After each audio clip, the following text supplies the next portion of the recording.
ജനവിധി മറികടന്ന് അധികാരത്തിൽ തുടരാൻ ശ്രമിക്കുന്നത് ശരിയാണോ? എന്നാൽ അങ്ങനെ ഒരു നീക്കമായിരുന്നു 2026 ഇലക്ഷൻ റിസൾട്ട് വന്നപ്പോൾ ബംഗാളിൽ നടന്നത്.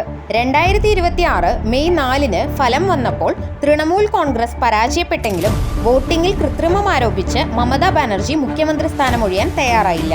ഇതോടെ ഗവർണർ RN രവി ബംഗാളിൽ നിയമസഭ പിരിച്ചുവിട്ടു. മമതാ ബാനർജി ഇനി മുഖ്യമന്ത്രിയല്ല. ഗവർണറുടെ ഈ നിർണായക നീക്കവും അതിനു പിന്നിലെ ആർട്ടിക്കിളുകളും നോക്കിയാലോ? മെയ് 7 ബംഗാൾ നിയമസഭയുടെ 5 വർഷത്തെ കാലാവധി അവസാനിച്ചു. ഭരണഘടനയുടെ ആർട്ടിക്കിൾ 172 പ്രകാരം 5 വർഷം തികയുമ്പോൾ നിയമസഭ സ്വയം റദ്ദാകും. ഈ സാഹചര്യത്തിൽ ഗവർണർ ആർട്ടിക്കിൾ 174 പ്രകാരം നിയമസഭ പിരിച്ചുവിട്ടതായി ഔദ്യോഗിക വിജ്ഞാപനം പുറപ്പെടുവിച്ചു. ഇതോടെ മമതാ ബാനർജിക്ക് മുഖ്യമന്ത്രി സ്ഥാനത്ത് തുടരാൻ നിയമപരമായ അവകാശമില്ല. മുഖ്യമന്ത്രി ഗവർണറുടെ പ്രീതി ഉള്ളിടത്തോളം മാത്രമേ അധികാരത്തിൽ തുടരൂ എന്ന് ആർട്ടിക്കിൾ 164(1) പറയുന്നു. തിരഞ്ഞെടുപ്പിൽ പരാജയപ്പെട്ടതിനാൽ മമതയ്ക്ക് സഭയുടെ വിശ്വാസമില്ലെന്ന് വ്യക്തം. അതിനാൽ ഗവർണർക്ക് മുഖ്യമന്ത്രിയെ പിരിച്ചുവിടാം. ഇതോടെ BJP നേതാവ് സുവേന്ദു അധികാരി ബംഗാളിന്റെ പുതിയ മുഖ്യമന്ത്രിയായി സത്യപ്രതിജ്ഞ ചെയ്തു. വീഡിയോ യൂസ്ഫുൾ ആയ ലൈക്ക് ചെയ്ത് ചാനൽ ഒന്ന് സബ്സ്ക്രൈബ് ചെയ്ത് സപ്പോർട്ട് ചെയ്യണേ.